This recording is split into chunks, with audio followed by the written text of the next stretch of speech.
आज आपण करूयात कोबीची सुक्की भाजी। तर मी बारीक एक कोबी असा बारीक चिरून घेतलेला आहे अशा प्रकारे। तर आता आपण हा स्वच्छ पाण्यात धुवून घेऊत। हे बघा मी स्वच्छ पाणी घातलेलं आहे याच्यामध्ये। तर आता आपण पाणी असंच ठेवू। आता आपण कढईमध्ये तेल टाकून घेतलेलं आहे मी। तर आता आपण त्यामध्ये थोडेसे जिरे मोहरी टाकूत। तर आधी आपण जिरे टाकूत, नंतर थोडीशी मोहरी टाकूत। आता आपण हिरवी मिरचीचं आणि लसणाचं बारीक वाटण केलेलं टाकूत। तेलामध्ये परतून घ्यायचं।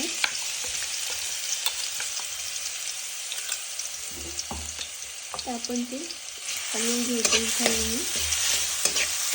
बघा वाटण परतून घेतलेलं आहे अशा प्रकारे। तर आता आपण पाण्यात भिजू घातलेला कोबी वाटणामध्ये टाकू।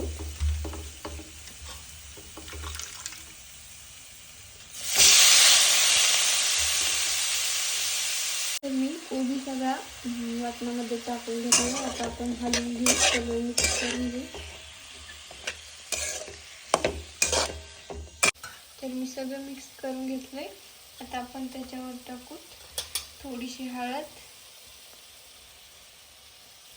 चवीनुसार मीठ घालू आपण।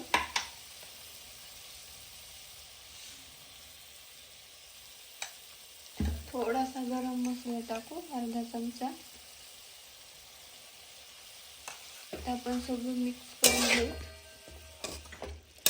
गॅस फुल करून आपण थोडा वेळ परतून घेऊ। मी सगळं मिक्स करून घेतलंय। तर आता आपण हातावरती थोडंसं पाणी घेऊ, सगळीकडून असं पसरून टाकू। आणि आता आपण थोडा वेळ झाकण ठेवू कढईवरती मीडियम गॅस करून। आता आपण झाकण काढूया। तर हे बघा अशा प्रकारे आपला कोबी शिजलेला आहे। तर आपण आता थोडासा शेंगदाण्याचा कूट घालू त्यामध्ये।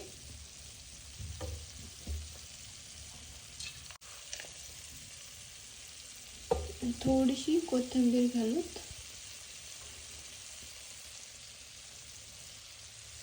तर आपण हलवून घेऊ, सगळं मिक्स करून घेऊ। तर हे बघा अशा प्रकारे आपली कोबीची भाजी तयार आहे सुक्की। तर आपली कोबीची सुक्की भाजी ही रेसिपी जर आवडली असेल तर लाईक करा, शेअर करा आणि चॅनलला सबस्क्राईब करा।